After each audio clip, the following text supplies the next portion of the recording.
This is a training session on the 17 indisputable laws of teamwork. During the 1990s, what I have found to happen is that leadership became a very prominent subject. If you went to the business community, they wanted to learn about leadership. If you went into the government community, they wanted to learn about leadership. If you went into the church community, they wanted to learn about leadership. If you went into any community, leadership became kind of the big deal. And in the 90s, I wrote the subject.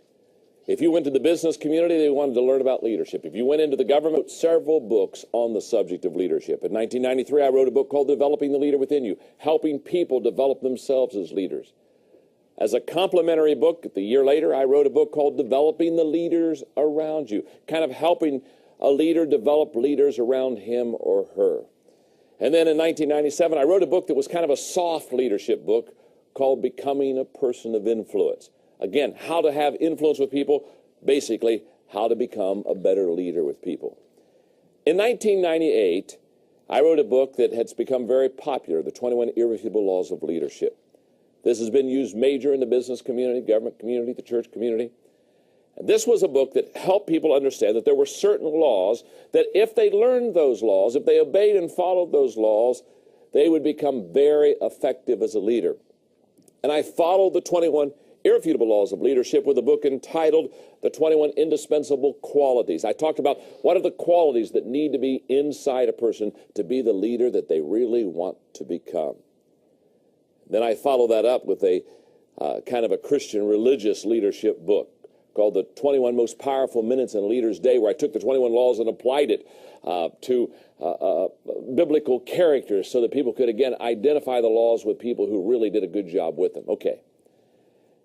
One thing that I found very interesting as I taught this decade of leadership is that as leaders grew, as leaders learned, as leaders matured, as leaders developed, I found that they began to ask themselves not only how can I lead better or how can I develop people around me to lead better, but they began to talk about teamwork because they found that nobody is a leader in every area. For example, the 21 Irrefutable Laws of Leadership, most of the audience here, how many of you have the 21 Irrefutable Laws of Leadership? Oh, this is very good. Now, keep your hands up, keep your hands up, keep your hands up. The people that have their hands up now in this room are truly the great leaders in this room.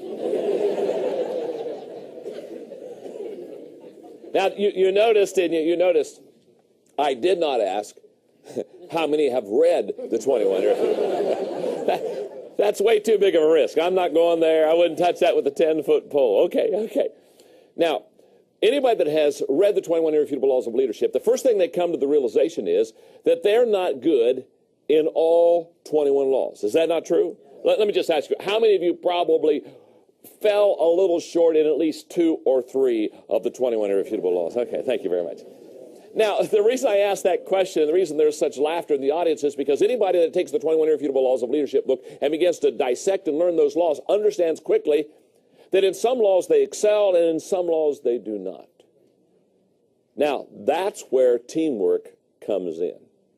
You see, what I have found is that the moment we realize that we do not do well in all of the leadership laws, the next question is then, who does well in a leadership law that I don't do well? And all of a sudden, there begins to be what I would call this urgency to develop a team.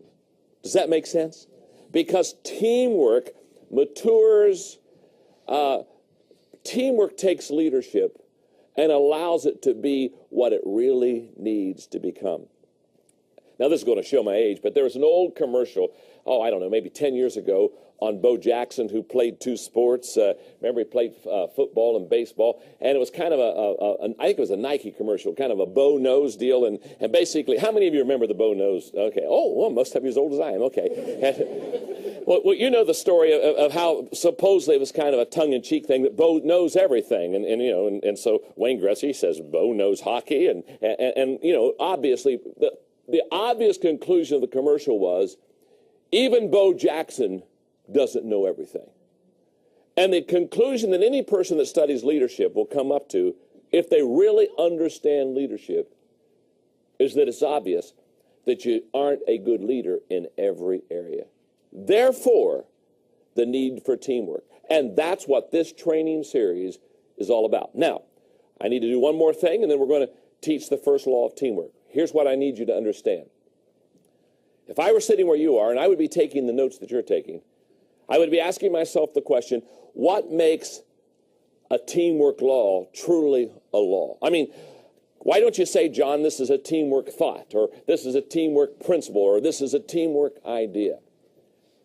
Well, I use the same grid that I use for the 21 irrefutable laws of leadership for the 17 indisputable laws of teamwork. The very same grid, because I have to, as I teach teamwork to you, it's my desire to give you a solid foundation that you can literally lean on and go to the bank on and build your teamwork off of. So let's look at the qualifying tests to becoming teamwork laws.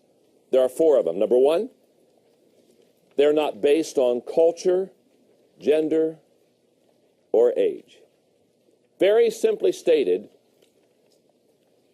they're not limited to a gender, they're not limited to an age, they're not limited to a culture. In fact, we teach teamwork, we teach leadership internationally through our equipping organization, the Enjoy Group. And what I have found is the laws of leadership, they work in every country. The laws of teamwork, they're going to work in every country. Why? Because they're not limited. That's what makes it a law. Number 2, they relate and apply to all communities.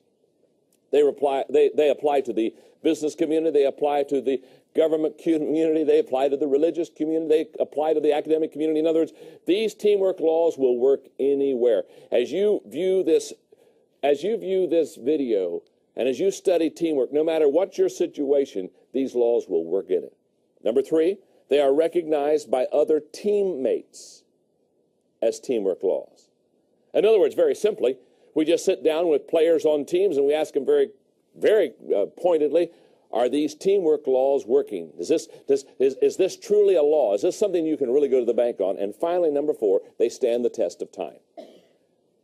In other words, they're not dated, they're not faddish, they're not in now, and 5 years from now they'll be out. These teamwork laws worked in the 1900s, they're working now in the 2000s, they'll work in the 2100s. They are not limited to time. Let me make 4 observations about the laws that you're about to learn concerning teamwork. Number 1, these laws can be learned. You can learn these laws. The reason I know that is for many years now I've been training teams.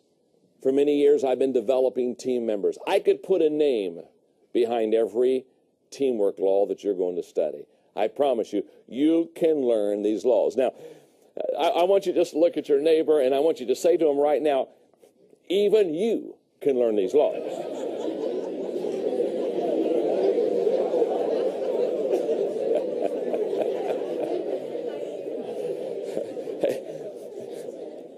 Doesn't that give you great hope, huh? I mean, think about it for a moment. That person you brought here today, that you were not sure you could ever make anything out of. You even paid their way. You bought the ticket because you thought, you kept asking yourself, is there any hope? That person you're seated beside right now that you perhaps up to this moment thought there was no hope. I've got great news for you. Even they can learn these laws. Makes you feel good, doesn't it? It also makes you wonder, why did they buy that ticket for me? Second observation, very simply, these laws stand alone. I'm going to teach you 17 laws of teamwork today. I promise you they stand alone. What do I mean by that? Very simply, you don't need to learn law number 1 to go to law number 2, to go to law number 3, to go to law number 4. They stand alone. You may not do good on 1, but you do very good on 2. In other words, they don't have to have any sequence. They aren't to be built upon. Number 3, these laws carry consequences. Simply stated, if you do well on these laws, you're going to develop a good team. If you do poorly on these laws, you're not going to have a good team. You're going to rise and fall on how well you're able to learn and implement these teamwork laws with your team. And the final observation, these laws are the foundation of teamwork. These are the laws that you build your team on. Let me give you one suggestion before I teach law number 1. This is what I call a training suggestion for you. If I were you, and I just finished watching the introductory part of this training series, what I would do is I would ask myself, how can I best be a team member, and how can I best develop team members around me? And I'm going to suggest that you do 4 things that will be greatly helpful in developing yourself as a team member or developing your team. Number 1, read the book, The 17 Indisputable Laws of Teamwork. Start there. Read the book. After you have read the 17 Indisputable Laws of Teamwork, the second thing I would encourage you to do is watch these training videos. And I would encourage you to watch with your team 1 video a week. Each law is going to be 15 to 20 minutes in length. Very simply stated, what I want you to do is every week sit down with your team, watch one of the laws. Now, number 3, reread the law that you just watched on the video. Let me explain.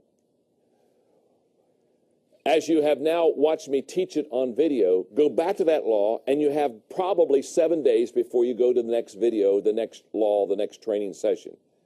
Take those 7 days and work that law in your life. Ask yourself questions like, how well do I implement this law of teamwork? Ask yourself the question, how well do the people around me implement this law of teamwork? In other words, give yourself 7 days to practice the law that you just watched. And then finally, number 4, apply this law not only to your life, but teach it to someone else. Now, you're watching the videos perhaps as a team. Maybe you have a business that you're in together or whatever. You're watching as a team. But what I want to encourage you is take this law and go to somebody who's never seen the law or heard the law and teach them what you're learning and practice what you're doing.